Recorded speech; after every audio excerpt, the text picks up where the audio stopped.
Welcome to the 2020 Ohio Book Festival. I'm David Weaver, the Executive Director of the Ohio Library, and I'm pleased to welcome you to the Conversation About Art panel. I'd like to thank our festival sponsors and partners who've made this possible, all of whom are listed on the Ohio website. You can find their names there. Thank them all. And thanks too to our official bookseller, the Book Loft of German Village. You can get copies of all the festival authors' books by going online to bookloft.com. So our thanks to them. And I'm pleased to welcome our author panelists and tell you a little bit about each one of them. First, and since we're a librarian, I'm going to go in alpha order. Steve Abbott is the author of A Language the Image Speaks, Poems in Response to Visual Art, published by 11th Hour Press. Steve has also authored A Green Line Between Green Fields, 5 chapbooks.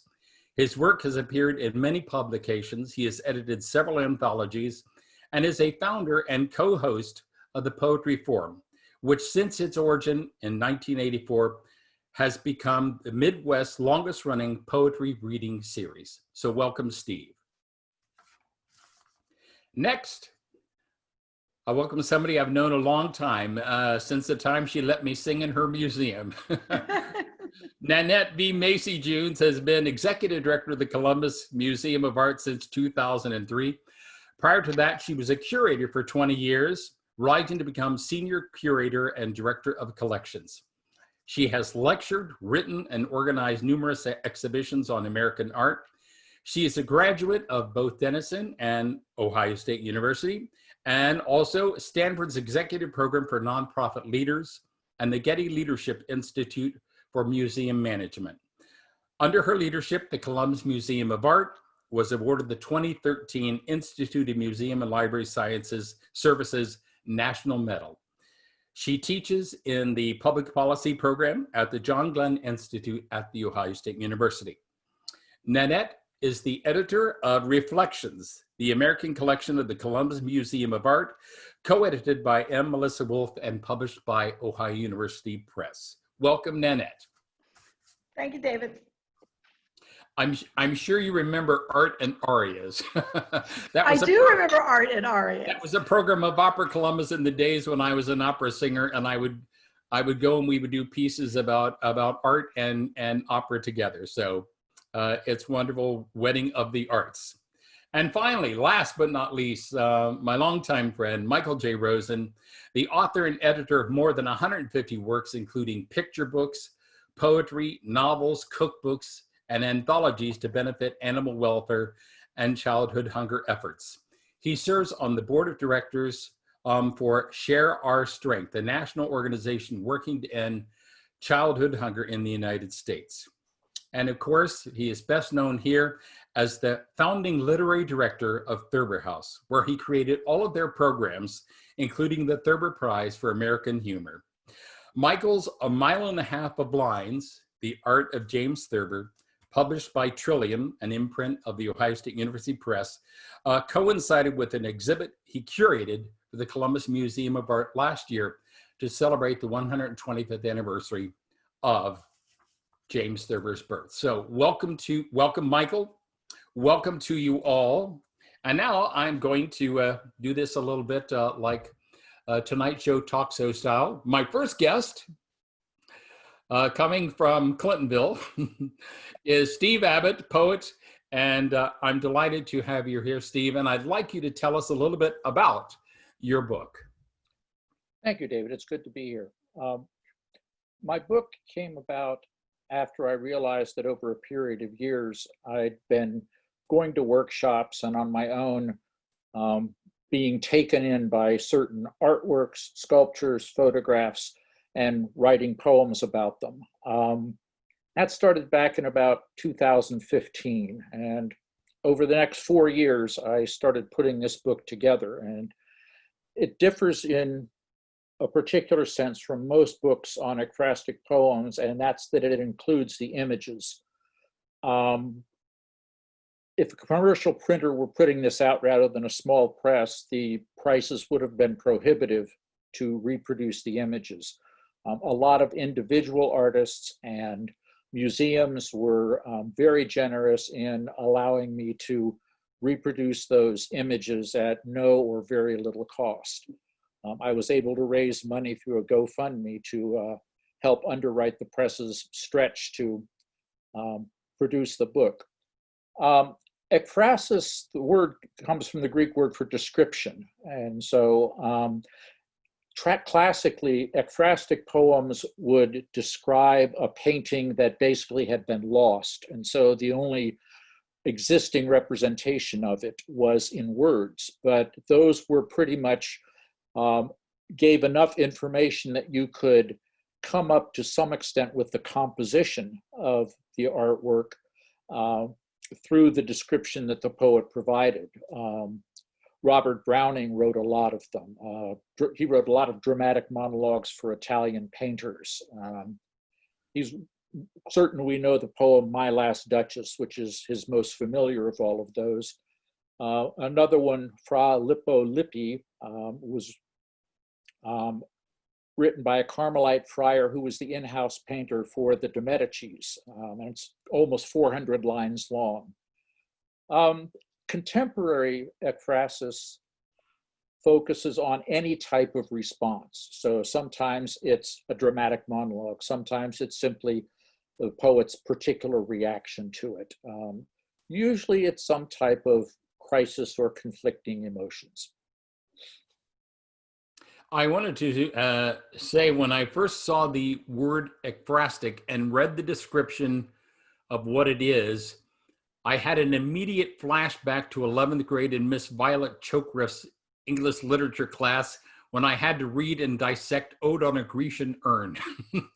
So I never knew that there was a word for that kind of poetry, or else if it was taught to me in 11th grade, I simply forgot about it and everything. So, but I really enjoyed the poems, and it really was wonderful to be able to see the artworks that you were talking about as well. So in doing something like this, you know, what is the process, you know, for how you from first idea to finished book, and how long does something like that take? I would imagine with getting permissions, etc., you know, it was rather a lengthy process.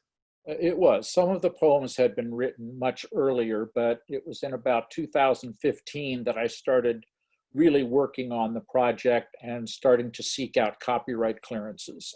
Organizations such as the Artists' Rights Society in New York City were incredibly helpful with that. The press intentionally was going to do a relatively small run, and with that as a guarantee, the Artists' Rights Society said, okay, you can use these gratis. Others, some of them are more contemporary, some of them are controlled by the estates of the artists, whether they're photographers, sculptors, painters, and that required some research, a lot of chasing for one particular image, and I was never able to get permissions for that. I went through a whole lot of dodging with a law firm in New York City. I was trying to get the rights to a Diane Arbus photograph,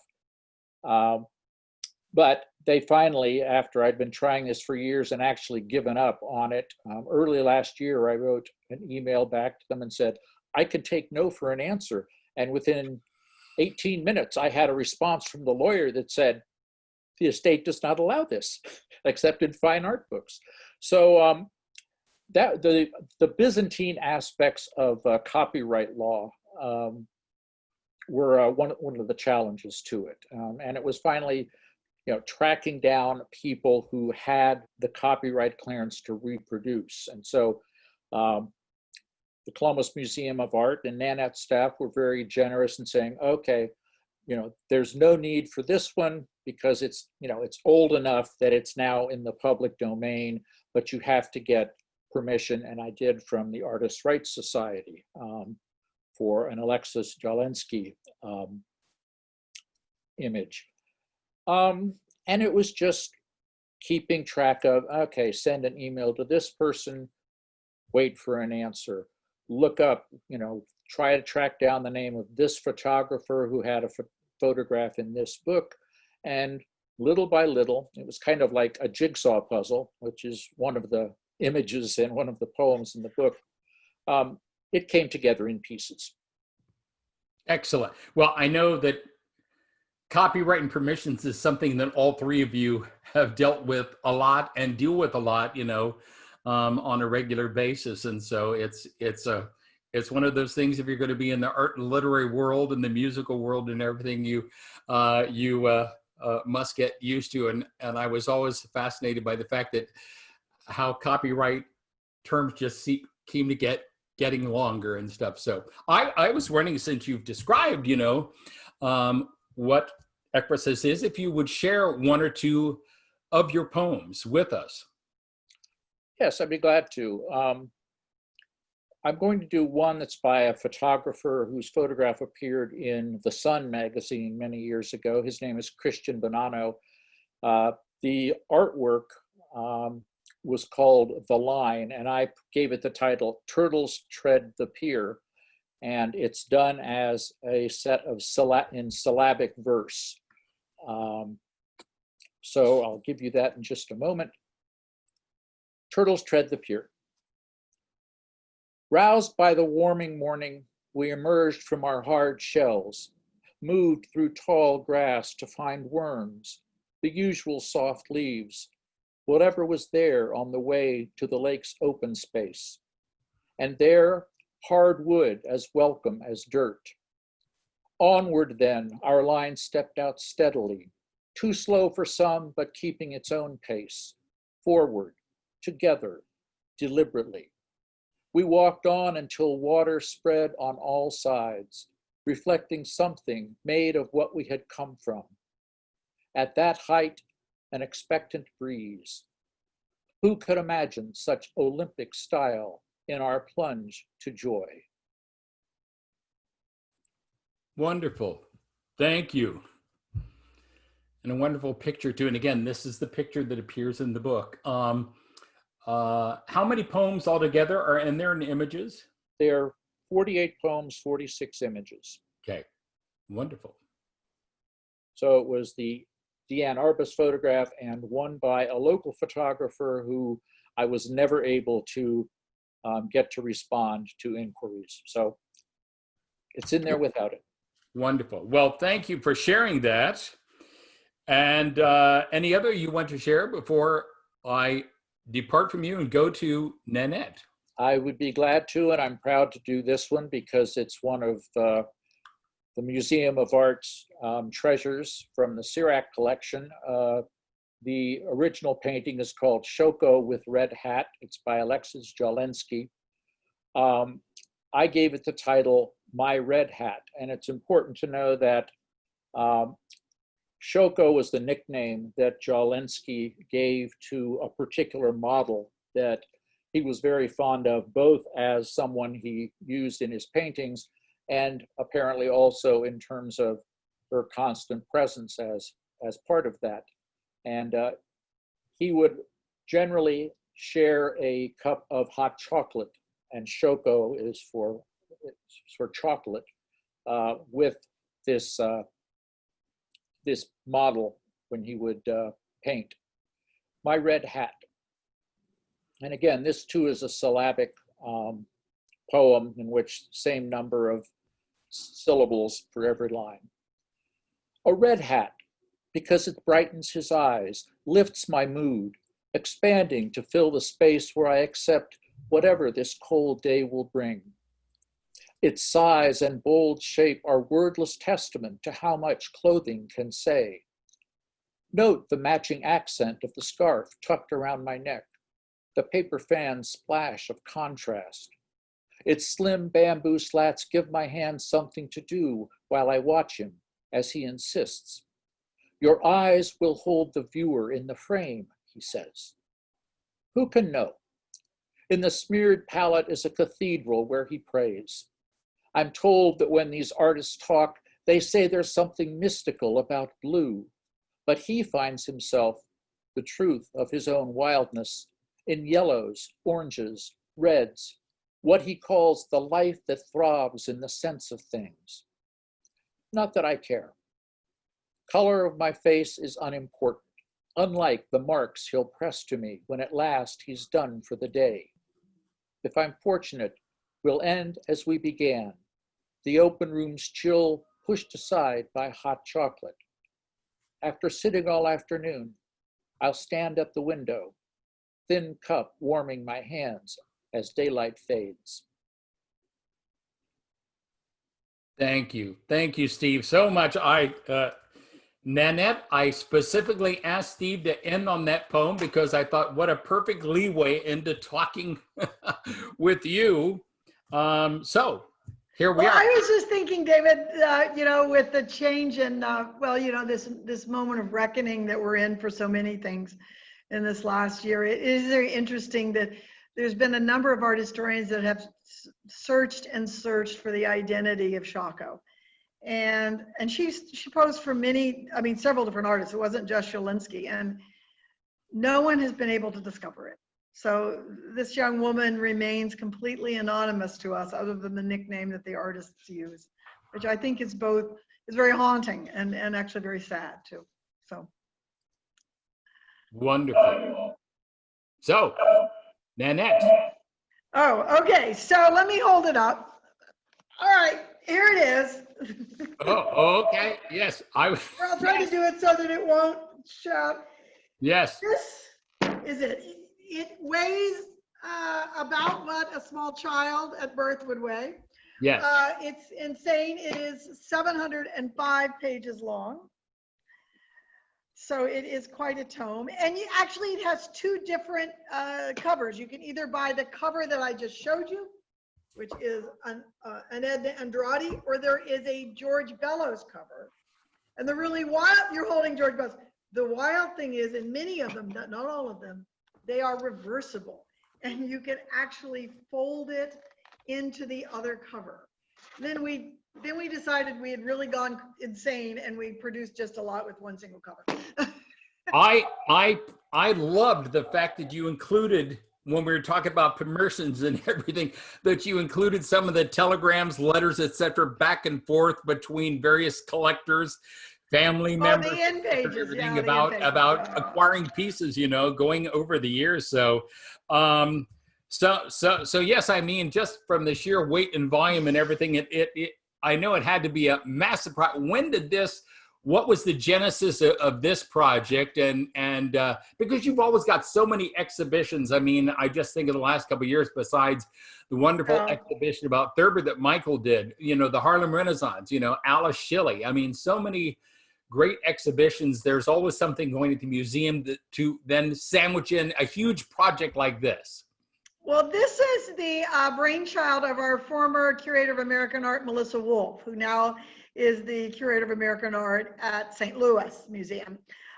And she, it's catalog of collections of museum collections is becoming sort of, they're not being produced very much anymore, because all of this can move to the internet so easily, and you can constantly update. And so these massive catalogs of collections really are becoming rather rare.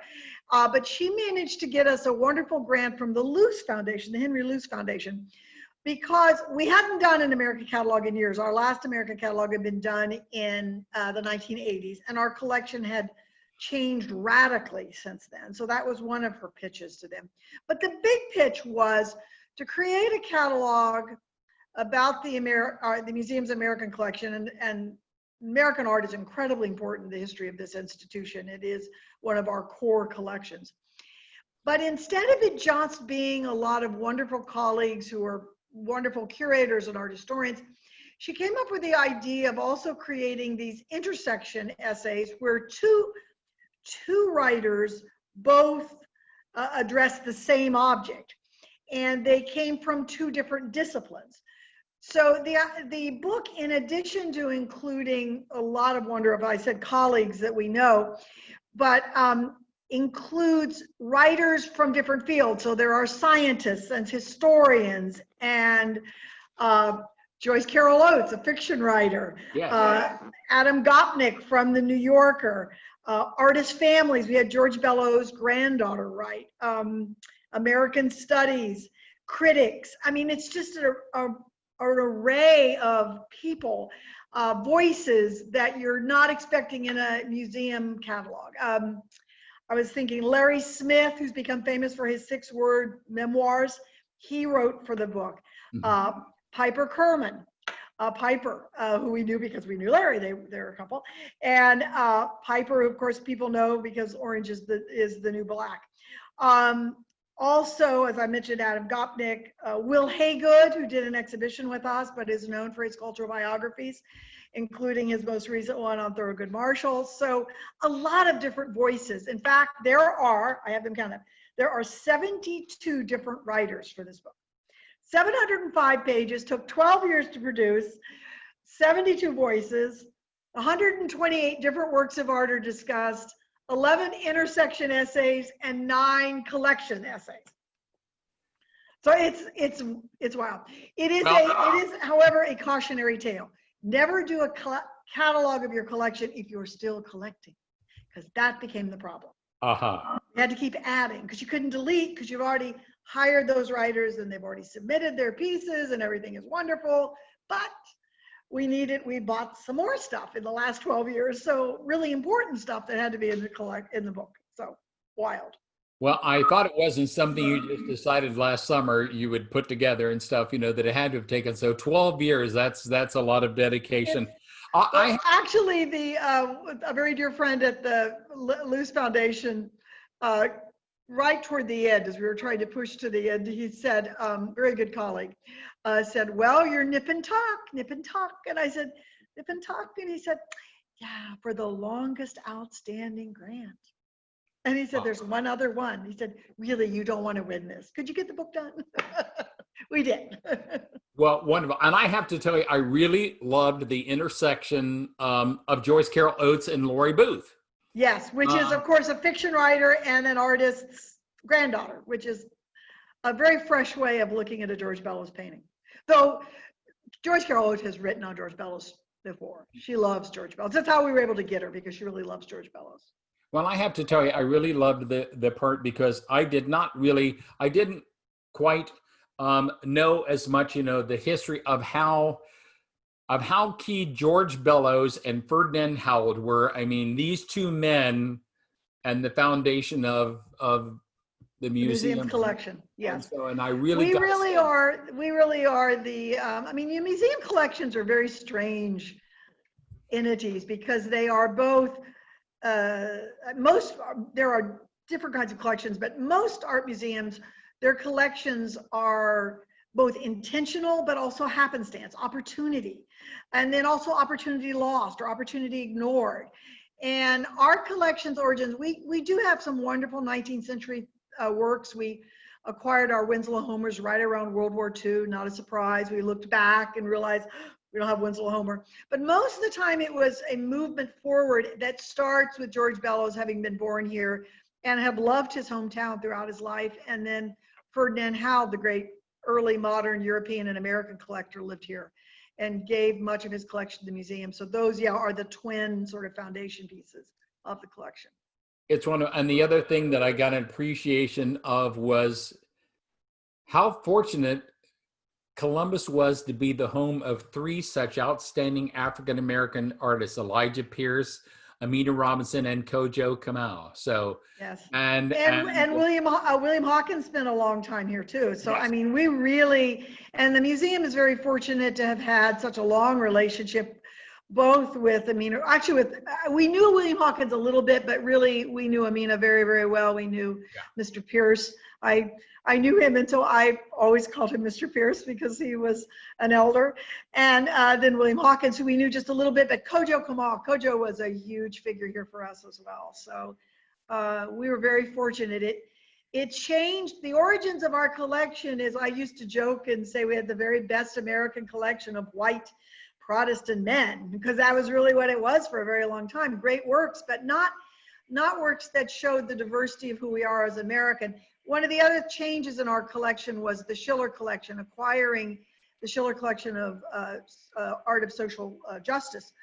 A lot of Jewish American artists are in that collection. A lot of women are in that collection. So really, between the time of our 1980s catalog and today, gratefully and thankfully and intentionally, our collection looks more like America, which we're very proud of. I'm going to ask you this as kind of like picking your favorite child. Do you have a particular favorite piece of art in the Museum of Art? And is it in this book? Because I can tell you my absolute favorite piece of art in the whole world is Summer Night Riverside Drive by George Bellows. Which is a big pain to photograph. The two hardest paintings to photograph in the Columbus Museum of Art is that painting and the Edward Hopper. Because the Edward Hopper, that green shadow always starts to look like she's got mold or something on her shoulder. Very hard to photograph. Oh, wow. I don't know if I could, but I used to play this game when I taught at CCAD. I teach in the arts, actually it's the arts policy. So it's actually through the art section rather than the Glenn school, but same thing. It's different, but it's an arts policy program.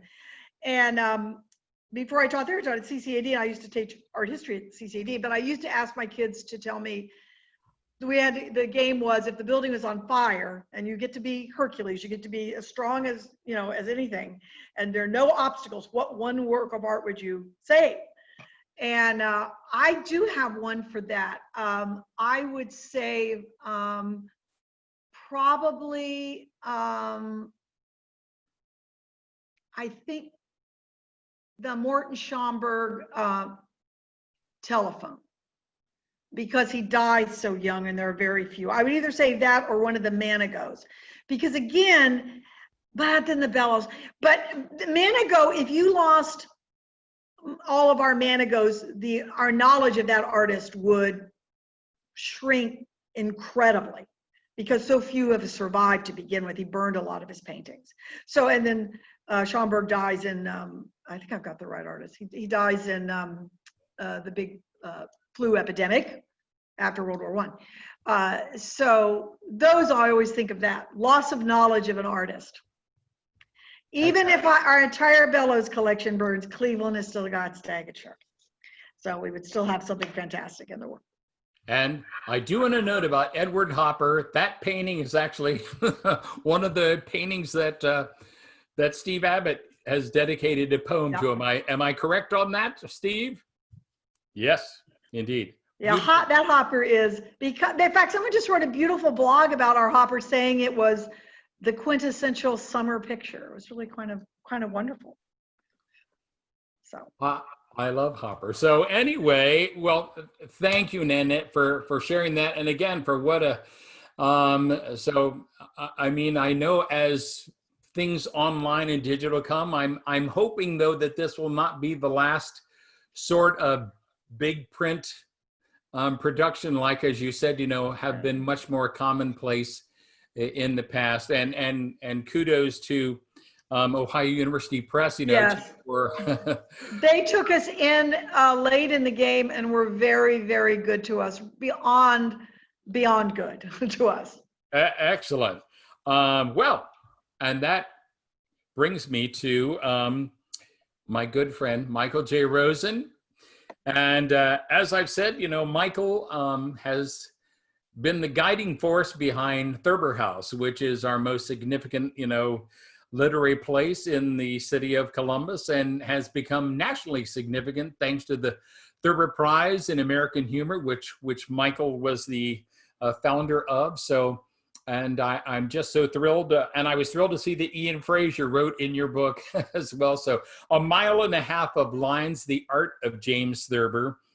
And so I'm really thrilled, Michael, because this the genesis of this book is actually part of a whole project that was about Thurber and this very special anniversary of both him and Thurber House. Would you tell us about how that all came to be? Sure. Thank you for acknowledging Thurber as one of the most influential and important people in Ohio, but nationally, and as the T-shirt wearer and flag bearer of the Thurber canon, I continue to see Thurber as really a profound influence on humor, on American culture. And if we're talking about the new normal or the problems with where do we find ourselves. You know, humor is so much a part of how we reestablish balance, how we, you know, end up not going over the edge, or staying this side of stir crazy. Thurber's time, you know, was a hard time. He would say, my life in hard times. And here we are sitting in our hard times, which bears no similarity in many, many ways, but Thurber had two wars, two world wars, the Cold War, Depression, Prohibition, and an advancing of technology and newfangledness that far exceeds our frustration over the fact that we need to call the IT guy because we can't get the Wi-Fi to work. You know, he wrestled in the public eye, you know, in words and pictures, in a genuine attempt to help us all realize that our lives are not that small. We're not the only ones who feel put upon, who feel that we're out of place or we don't recognize this place. So when we started Thurber House in '82, with Don Vickers as the founding director, the idea was to make a national historic place, to list it on the historic register, but not to relegate it to history, to an archive, to a museum, but to have a vital live presence in the community. Remember back then in the mid '80s, I mean, Steve and I would have done, you know, poetry readings or attended a poetry reading in the basement of Denny Hall. And that would have been the presence of a reading in the city. There was nobody was going out, buying a ticket and saying, I'm going to go here, I'm going to go be read to. And so we literally had to cultivate this taste by which we wanted literature to be appreciated by. It wasn't a familiar thing at all. Not that people were kicking and screaming, no, I don't want to go. But this was really a remarkable breakthrough that it's kind of hard to refresh yourself, because now we're sort of used to, or we've gone through a couple phases where, yes, every bookstore has a reading each week. Many, many organizations have readings. Of course, Ohioana has, you know, seeded a variety of programs, as have the two arts councils that involve literature. But back then, it was more of a, the general public didn't avail themselves of literature. In Thurber's time, you know, let's just say at the turn of the century or whatever, you know, 1920, literature was a form of entertainment. People read aloud to one another. People, you know, wrote letters, copious amounts of letters, and they weren't just, hey, Mr. Call kind of a letter. It was a thoughtful consideration of information that was processed, thought through, and shared with an intended person. So I think the fact that Thurber's letters and humor and drawings continue to reveal our condition, not a quaint, odd, quirky condition, is really remarkable. I mean, yes, there are pieces you can find or drawings we could look at. I remember discussing with Nanette during the first curatorial process, you know, what do we want to show? And here's Thurber publishing in the New Yorker's first pages, you know, in 1926 and 7 and 8, when foreigners were literally enemies, were, you know, the whole idea of the Japanese, the German, was, one would talk about it as those people, and that the negative connotation, we have come so far from being able to hazard any remark like that. In Thurber's day, women weren't allowed in bars. Women, didn't work in any particular way. And so to make a joke that highlighted that difference, that's what humor's job always is, highlighting difference, reconciling the ledger for us, pointing out the inadequacies and discrepancies. And, you think it's like, I often say that Thurber wrote about the between the intersection of really and really, between that sense of, you are kidding me, really? And then the sort of reality of, okay.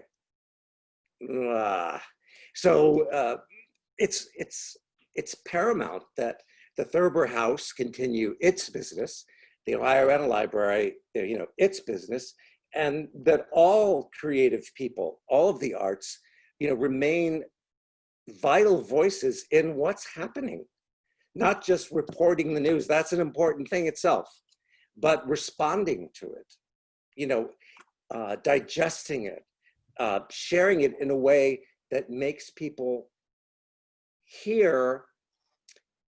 I guess I could say it this way: we've heard it all before, but we never listen. And so how do we actually get information? It's by art. It's by a response, whether it's ekphrastic, whether it's looking at a work and suddenly, feeling yourself within that presence, or in tune with something happening there. In a gallery where I just learned about Stendhal's syndrome, also known as the Florence syndrome, which is where you feel physical illness in the presence of such great works. You swoon, you get lightheaded, you get palpitations, you feel, and literally it's named that. Stendhal, named it because people would go see the David in Florence, or they would be in front of a magnificent, fresco, and just literally, honey, hold my, honey, I'm so weak. This is so glorious. So I bring that up. It's not actually clear why I brought that up, but the power of art to call us to the table, to call us on our own prejudices or hastiness. I mean, arts should slow us down. Steve and I, both poets, think all the time. Poetry is not meant to be, okay, here it is. Okay, next, let's read the next poem. It's meant to be, read again, thought about again, reflected on. David, you were talking about, I forget your teacher's name, Mrs. So-and-so? Miss Chokriff. Choke? Chokriff. Chokreff. Violet Chokriff. Very influential woman. And there's that about sums it up. I remember two great things T.S. Eliot said about poetry. We had the experience, but we missed the meaning. And poetry's role was to help us recover that meaning.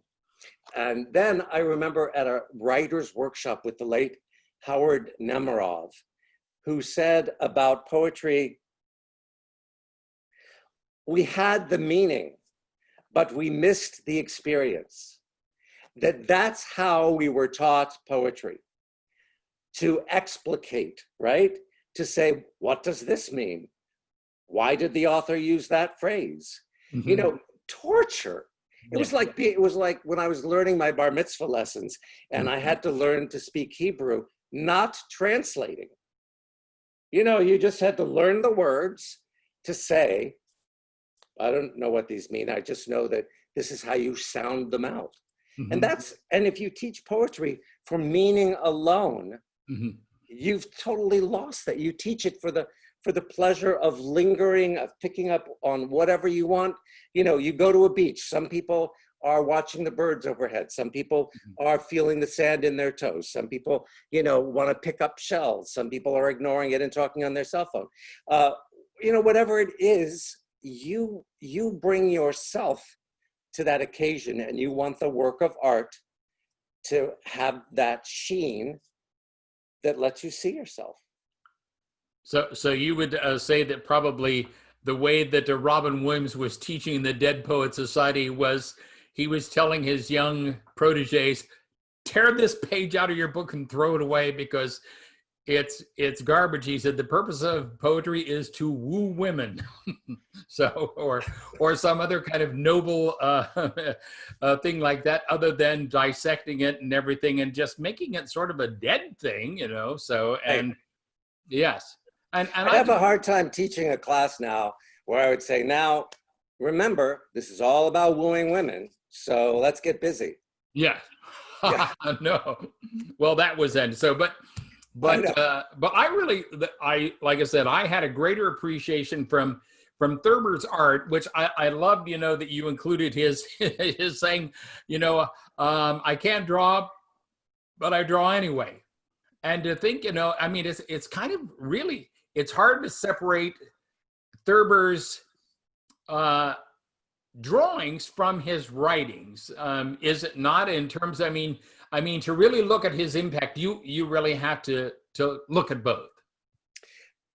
You could look at either, but you see that they're both from the same sensibility. But to contradict that, Thurber labored over his writing. He wrote many things he never published because they never got that sort of traction. Novels, more plays. His drawings, with the exception of when he was illustrating a book. So I need to have 13 illustrations that go in a sequence. Or he did 4 other books of other people's words, or an advertisement. In those cases, he may have done a sketch or proposed a couple, 3 ideas, but he drew because he idled. You know, he didn't really shut off his engine. You know, when he wasn't writing, which let's call that drive, and let's call revision reverse. This is actually a really great metaphor. When he was just in idle, he drew while he was eating. He drew, you know, out to dinner at people's houses. So I think they're part of the same whole in that he really was a hyper processor. He was always trying to make sense out of the nonsense that he experienced, whether that was the misuse of language, the fragility of this thing that the world was hoping would be peace, the peculiarities of, you know, the sexes. And remember, he grew up right when Freud and Jung and the idea that we actually did have something more than procreation was very unsettling. I mean, nudism had just come out, and Thurber got no end of a, you know, kick out of that. Well, I have to say, you know, one of the things I really appreciate about Thurber and Ohio, was like, we had a very good relationship, you know. We were founded in October 1929. His first book is Sex Necessary, was published in November 1929. And in between those two events, the stock market crash and the Great Depression began. So we feel kind of like an affinity to Thurber. When we started the Ohioan Awards, which are now the second oldest state literary prize in the country, in 1942, he was the first back-to-back winner with his books, The Great Quillo and The White Deer. So we always kind of like felt, we kind of like his career and ours kind of like took off together. So it was an amazing, and of course then in 1953, he got the sesquicentennial medal from us, for which he wrote his acceptance speech, which became in 1994, as you well remember, Michael, because it was the 10th anniversary of Thurber House and the 100th anniversary of his birth, Thurber on Humor. which we have given out a gazillion things for which he says a lot of his memorable quotes about Columbus, the bells of Columbus, etc., things of that Yes. nature. So, Yes, so the we've clock- always felt a real affinity. The clocks of Columbus often chime in my dreams. Absolutely. Which, just personally speaking, I hope we don't change the name to Flavortown, because I don't, I don't see the Flavortown Museum of Art, and I don't think, you know, what would you do about going back to say things about, what if somebody said like the clocks of Columbus, you couldn't change that to the clocks of Flavortown. So anyway, just part of the things of the time that we're in, which is, and that's one of the questions I want to ask you, you know, given this crazy time, how do you think Thurber would function today? I mean, would he be, I'm sure he would be actively writing and drawing right now. I'm often asked to speak like, what would Thurber think of X, Y, or Z? And I think all I can do is translate the things that, like driving a car, or contraptions, or the way that grammar was being fouled up and left to amateurs. I mean, you know, Thurber, I think, was someone who would like things done right and articulated well. So let's imagine Thurber on the topic of fake news, or on the subject of these crazy plots that people are thinking of. Thurber was not a particularly political person. He felt that humor was doing a private, you know, a personal battle in one corner of the room, that by individual example, writing humor and publishing it. Now, I don't know if today that's enough. If we would say, you know, you're tending your garden, I think we feel it's incumbent upon us to do more than that right now. The other thing to remember is that Thurber had no vision for most of his adult life, and was frail and not I shouldn't have said the word frail, but required a lot of attending in order to do things. If he wanted to hear what he had written, someone needed to read it back to him. There wasn't a Braille typewriter. He left so many things unpublished, I believe, because not that he didn't know where they were, but he continued to write so in such an ongoing manner. The idea of stopping and saying, now let me see, what else was I working on? Or I did that, you know, the momentum was just full blast. So I do think Thurber I identify with him, would feel like this is more than I can process. And my way of doing this is to just bite off one thing and try to chew it well before swallowing. Definitely one thing I know we can all say, this pandemic has affected, it's affected organizations like Ohioana and Thurber House and the Columbus Museum of Art. But it also seems like in this time, things like art, literature, humor have never been more important than they are now. And you know, for example, you know, we did not want to cancel the book festival. We said, well, we still think it's important that it goes on, even if we have to figure out this new way to do it. So how do you think, you know, we're going to all come out of this, you know, on the other end? Because we all know that this is going to end at some point. So, and are you all optimistic for how things are going to come out on the other side? Steve? I'll go back to you alphabetically. Well, I'm an optimistic pessimist. It's going to be very difficult for the arts to weather this. I don't think we have any sense right now of how far this is going to extend. When you look at theater companies and museums and symphonies those kinds of things that have depended on a certain amount of both grant support, but also, you know, tickets and patrons, it's going to be very difficult. I think it's going to be a very different landscape. I really don't have much of a sense of what that's going to be because, as with supply lines in commerce, the effects of this are just rippling out and out and out. And it's really difficult for me to see what's going to happen. Nanette, how about the museum and what you're forecasting?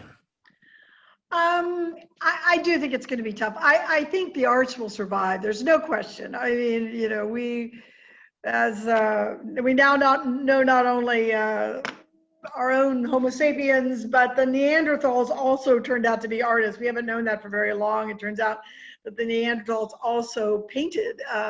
It wasn't just the Homo sapiens. And so I think the arts will go on. I think the infrastructure, the cultural infrastructure in our country is going under, and the entire world, but particularly in the United States, the infrastructure for culture, there isn't the public support, public dollars that there are like in European countries, where there's a much more vibrant sort of public fund structure. In the United States, of course, it's about private gifts. I mean, it's very much about donors, private donors, which is great, but it's put a lot of stress. And increasingly, a lot of us get a lot of our budget dollars through earned revenue, which has been crushed through all of this. So I do think it's going to be tough. I mean, you know, you read the alarming statistics of how many percentage of restaurants will go out of business, and there is a statistic that it might be up to 30% of museums across the country that don't reopen. That said, I think we will weather it. I think that people who are in the arts are very committed people, and you're going to see these institutions come back. But it's going to be several very tough years as we sort of get to the other side of this. A lot of us have pivoted very quickly, just like the book festival. We are online. All of the museums public programs right now are virtual. We're all doing virtual till Franklin County gets below level 3. We aren't doing public programming in building public programming. So the museum opened, I think last week was our 8th week open. So we opened late in the second half of June. We were after being closed for about 3 months. And we're at about 20% of regular attendance. So people are slowly coming back. We have all of the COVID precautions, health and safety precautions. But, you know, 20% of our attendance is quite modest. But what's wonderful is when people come through the door, you can see how grateful they are that their art museum is there. For them, and people will say that. They'll say, "I'm so glad I can be here. I can come back." We were able to extend our big Art After Stonewall exhibition, so we're happy about that. I do worry far more about our performing arts colleagues. For them, this is even more devastating.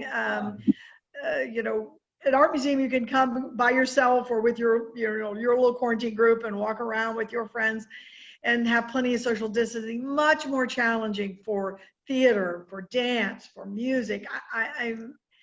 Those are the colleagues I have holding very close to my heart right now. Yes. Nice. I mean, I think of things like Picnic with the Pops, you know, and other things that have been staples, you know, whereas like the Thurber Literary Picnics, you know, and I was honored to be one of Michael's guest readers to kick off the thing, you know, those sorts of things more readily adapt themselves to the kind of virtual presence. And in fact, actually kind of like, I mean, Anne Tuvell was telling me that, you know, since we switched to doing writing workshops online, we're actually getting people registering from California because they can take a program online that they can't if we were doing it live here at the center. So I know that's true. Also, we're able to get, you know, before when you invite a contemporary artist to come and speak, you know, they've got to see if they can fit it onto their calendar. Can they get on a plane? Can they come to Columbus? But now, you know, with virtual, conversations going on as we all do Zoom every minute. It's wonderful to get artists who only really have to fit in an hour of their time with you. And so that's very exciting to be able to talk to artists around the globe. No question, Nanette. You know, you've everyone's gone to a plan B that was never there.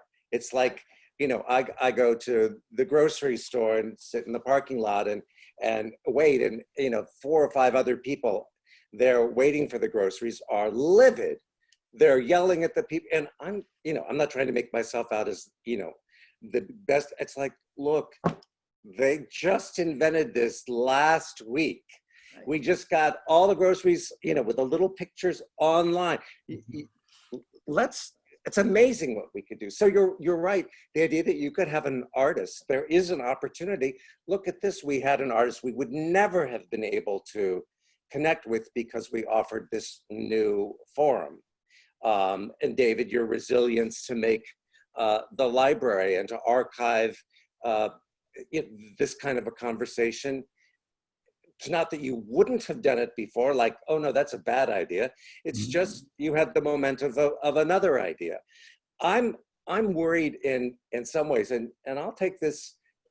I'm willing to come forward as sort of like self-absorbed about this, but I'm a white guy. I'm a middle-aged white guy who's already had a career, and who is publishing right now.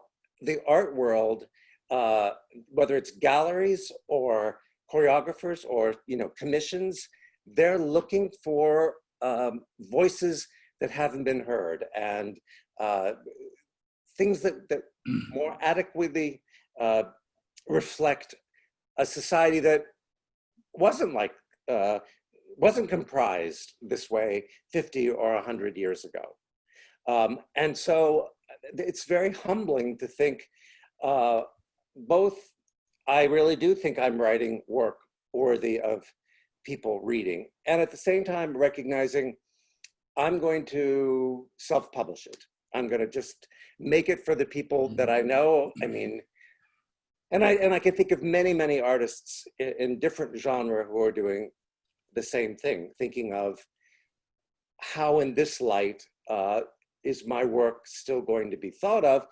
And likewise, institutions looking at their programs, their possessions and holdings and saying, wow, we have a new mandate here. We have nothing to represent, and how, you know, this or that category of person. No, Michael, that is so true. I mean, I think that what's really important here for the arts, as for every aspect of our society, is this moment of reckoning. It isn't just COVID. It is COVID at the same moment of recognition of our racist past and our racist present. And if we don't change it, our racist future. And so the arts have a critical role to play in this moment of recognition, and how as a American society can have the capacity to change if it will truly focus on that change and believe and want that change. And I think that in our, you know, the origins of so many art museums are blatantly racist. I mean, ours is too. It was the invention of a bunch of white people who decided they wanted it. And so, surprise, surprise, the history of art that they look at are by other white people. So we need to, and I'm really grateful at the Columbus Museum of Art to, you know, we just did the ribbon cutting for the Amina Robinson House. And for me, in many ways, it's sort of the pendant to Thurber House, because it will be this visual arts center, in the sense that it will host a fellow every year, hopefully 2 or 3 fellows ultimately. And so it will support African-American visual artists, and they will live in the house, which has been beautifully upgraded, and you know, it's just a great little house to live in, very comfortable for an artist. But then at the same time, it has all these pieces of Amina in it. And, you know, she used to have people write on the walls of her house, and we'd photo documented everything and then saved a number of them. The mosaic on the floor is still there, the writing room. but this piece of our community history that isn't just, it made me so think of this, Michael, when you said that about Thurber House. It wasn't about just archiving the past, it's about creating a future. And so the capacity to now link every year another artist will come, or maybe 2 or 3 that will come and create new work here in Columbus, Ohio, that both reaches back to Amina, but reaches future generations, just like Thurber House, I think is really important. I think it's going to really be important, especially because there's going to be this crunch in financing at the same time that there has been a bigger push over the last several years, and certainly with the Black Lives Matter movement, there's going to be some tension there that we're going to have to be very careful to address, because at exactly the time that the arts world is taking a much greater reckoning of its own past and its own racial biases, the funding is going to be challenged heavily. So it's going to really be important for arts organizations as well as individual artists to try to figure out how to navigate that in a way that recognizes what the past has been and how we have to keep dealing with that despite the shortcomings that we're going to be looking at. Thank all 3 of you again, Steve Abbott, Nanette Macy-Junes, and Michael J. Rosen, for being part of this conversation about art. I would like to close with a little anecdote. In 2006, I had just been at the Ohioana Library, less than a year. We had just had my first Ohioana Awards that I'd gone to, where Kojo Kamal won the Ohioana Career Award. And I had an idea for an event, and Jillian Berkowitz, who played a very key role in Reflections, Nanette, I said, Jillian, I've got this idea, and we met for lunch at the Palette, got our food, went upstairs to the Derby Court, and I told her, I said, you know, Ohio is one of the few states that doesn't have its own book festival. And I said, and I was thinking maybe that would be a role that something Ohioana could do. I mean, there's no need to do evenings with authors or literary picnics. I mean, Thurber House does it, you know, but this is something maybe that we could do, and it's all about Ohio authors and books. And she said, we have a book coming out in a few months called Good Roots, Writers Reflect on Growing Up in Ohio. Maybe we could just do a mini event around that just to test the idea. So we did that. It was a wonderful success. And so off and running. So I'm grateful because the Ohioana Book Festival really started at Derby Court in the Columbus Museum of Art. So art and literature, again, getting together to create something brand new. So it's exciting, and here we're moving forward, and I know that we will go forward. I mean, one of the things that excites me every year about the festival is how many debut authors we have coming. So, I mean, the one thing we know is that there's still going to be talented people out there creating art, creating literature, creating poetry and everything. So, and we have to figure out what we can do to support them and help them in this brave new world. So, and I know we're going to. So thank you. Yes, indeed. Thank you all. And thank everyone for tuning in. This is actually going to debut at 2 p.m. on Saturday, August the 29th. So we'll be sending a link to everybody. And after that, it's going to be uploaded to a playlist. Yes. And all of the books, A Language, The Image Speaks, Reflections, and A Mile and a Half of Lines, The Art of James Thurber. You can get those all, well, I think you can get the book at the library and at Thurber House and everything, but you can also get it, you know, from our official bookseller, the Book Loft of German Village, just by going on bookloft.com. Check out the Ohioana website to see all of our festival programming, and thank you all for sharing the love of art, poetry, humor, and books. It's needed now more than ever. Thank you. Everybody stay safe and well. Thank you, David. Thank you.